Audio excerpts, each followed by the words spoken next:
Hello, everybody, and this is Emotional Healing Through Magic with Rainbow Fairy Lion. I figured I'd come to you today from my forest, and we'd get to talk out here. I wanted to deliver some Samhain lore and things that aren't usually talked about on YouTube, I've noticed.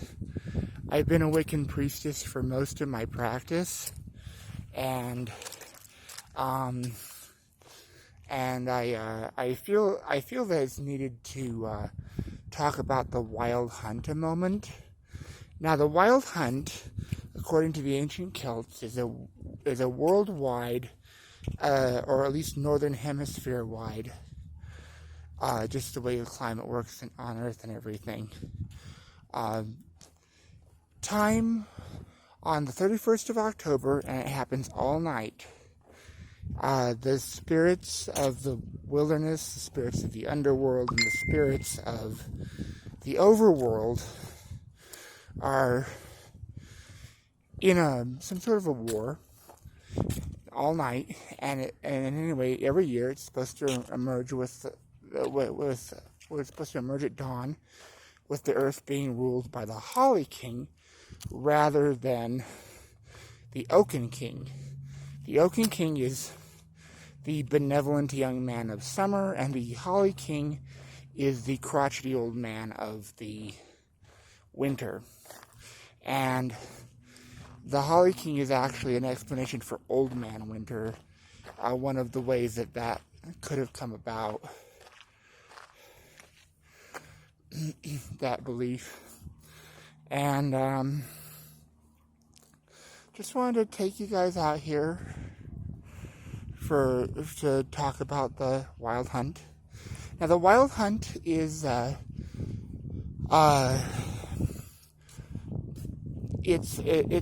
actually happens all night on Samhain, but for 2 or 3 nights. Every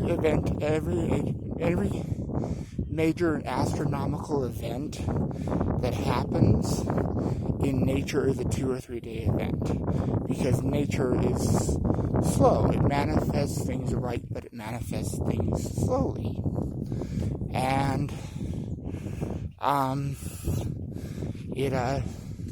and we were just going to go into the wild hunt tonight.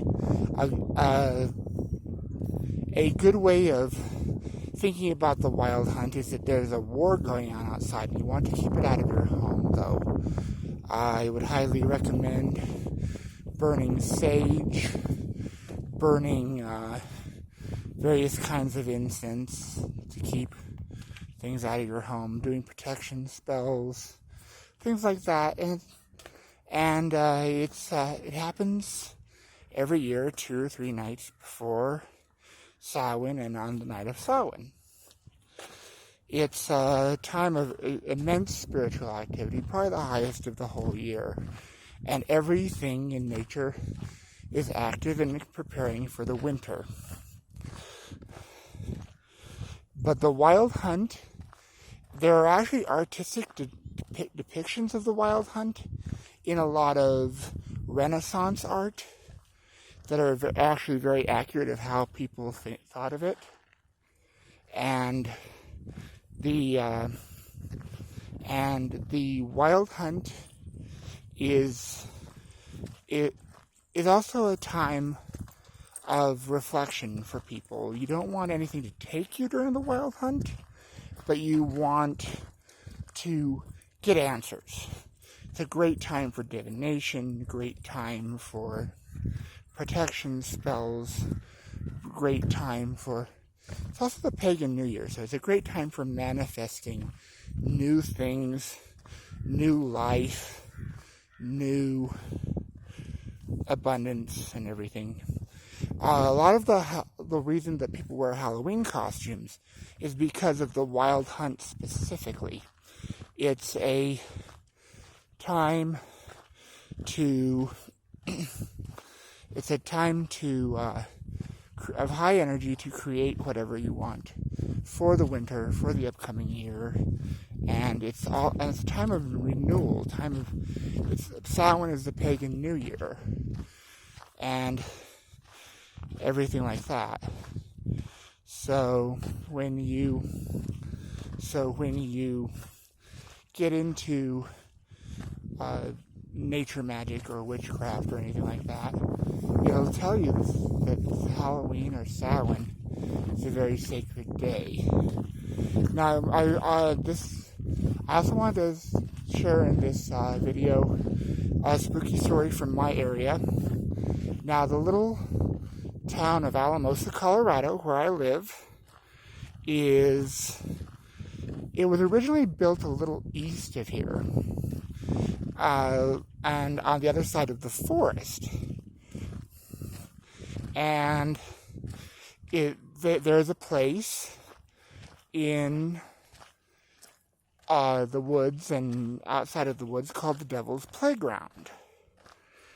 Now, I've been there. I am a psychic, and as far as I can deduce, the Devil's Playground isn't harmful.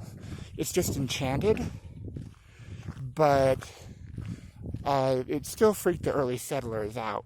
There were grotesque beings coming into cabins, wreaking havoc. There were the local people were fraught with nightmares, things like that. All the kinds of things that happen in Amityville-style haunting. Also, the kinds of things that happen if the spirits just want you out of the area. It was originally a railroad town, and they built it a little east of there. But about where we're standing now, I wanted to show you a little glimpse of my forest, where I go to walk and contemplate.